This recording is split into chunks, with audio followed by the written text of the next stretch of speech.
play with French band, so making a good connection, and maybe someday we'll cross the ocean. Go playing in the old country. Where your ancestors came from centuries ago? Belgium. Belgium. Yeah. Okay. How did this spot come along for you guys, opening for It's about relationship, you know. Gali from Gali Record. We've met him a few months ago. We get along very well, and this guy is like very much what we're doing. So basically, he asked us, "Do you want to open for Tagada Jones and Lufafa?" I said, "Hell yeah! Oh hell yeah! We want to do it." So that's why we're here tonight. Now, the kind of hardcore music that you're into is not necessarily 80s hardcore, but more 90s hardcore. Yeah, kind of new hardcore. Yeah, it's a bit less in your face, a bit more. I don't like to say pop because it's not, but more accessible to many people, with the singing and the screaming too. So it reaches out many different people and many different influences. It's funny because in the early '80s, that was the music. Yeah. Descendants. Dag Nasty. Suicidal. It was all melodic. It wasn't like screaming. No, it was kind of singing, but that time they weren't even considering about screaming. But it went to this because we played punk before. I play metal for myself.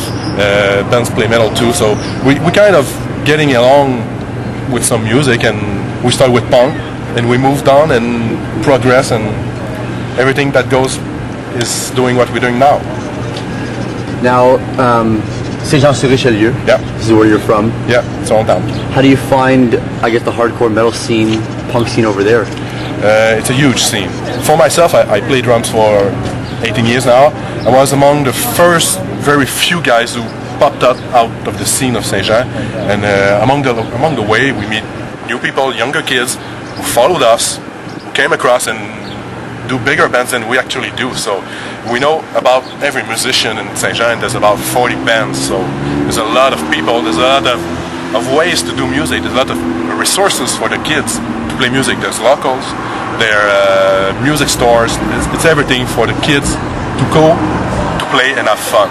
And that's why we're expecting to encourage young people to do as we do and never quit, never quit. Do as you can, do the best as you can, everything will go well. That's fine.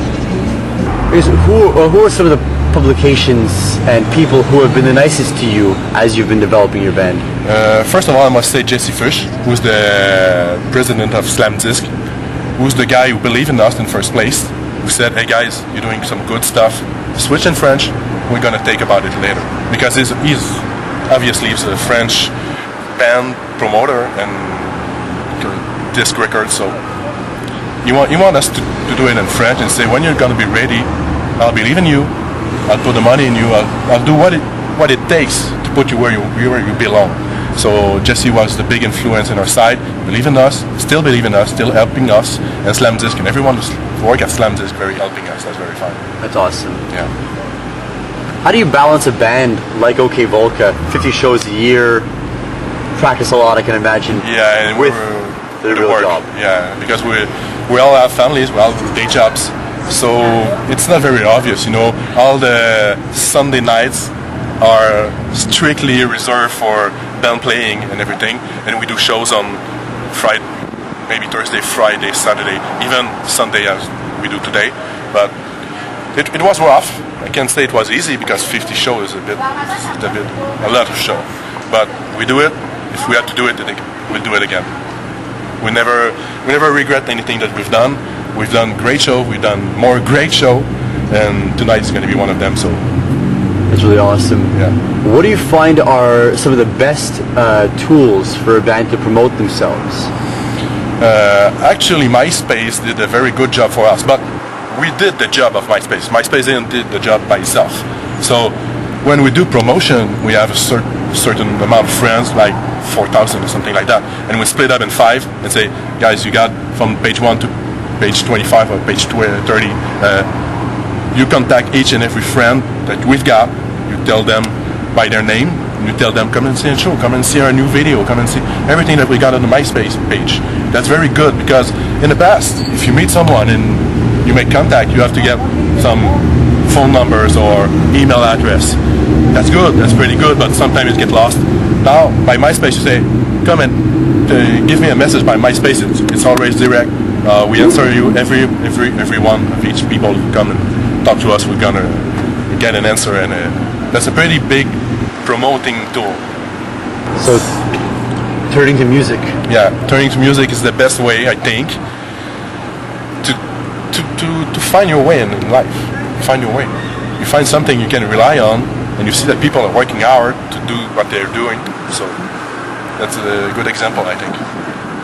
Is there any kind of political orientation that you guys carry? Any kind of messages about? Not very political, but more of a humanity thing. Like we're against what the humans are doing against the earth right now. What we're doing against the earth. So we're destroying it, and we're not very proud of what we're doing at the earth right now. But that's fine. You know, people can get themselves a reason, get themselves a way to do things to save the earth. That's fine. If we can help them to do this, that's fine. If you're not like that, that's fine too. We're not going to tell you, hey, do something. No. We're explaining ourselves. We're telling you what we think about the situation. If you like it, right. If you don't like it, that's fine too. But we're not going to tell you what to do or what to think.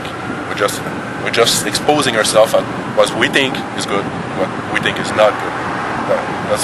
That's part of our thing. We're not talking about the Quebec separation or things like that. We're not involved in that. That's not part of our job. Our job is to do music. We love music. We can get a message through it. That's fine. If people like it, fine. Okay. You mentioned that all you have families of your own. Yeah. I mean, why do you think so many families aren't working out these days? And what do you bring to your family? How do you approach your family to make it work? I have a 12-year-old son, so I'm a single dad. It's not very obvious to tell the kid that do what you like in life, do what you have to do for your family, do what you have to do first, then do what you have to do for yourself. Because I was honest with everyone in my family. I said, I have to play music. I have to. It's my duty in life. If I wasn't playing music, I don't know what I was doing, I don't know if I was here right now, because music saved my life. Music gave me something to believe in. So it's part of my life right now for playing music, for playing in a band. I have a certain way of doing things. My family gets along with it. That's fine. But they understand. They're very comprehensive to what I like and what I want to do. But when my family comes first, my family comes first. That's the first thing that's important in my life. Not even work, not even the band. Yeah, I like the band. They're my brothers, eh? But my son is my son. So it's the same thing with my other guitar players. I have 2 kids now, so it's more difficult each and every time. You just want to do something because you have 2 kids now. But that's fine. He loves music.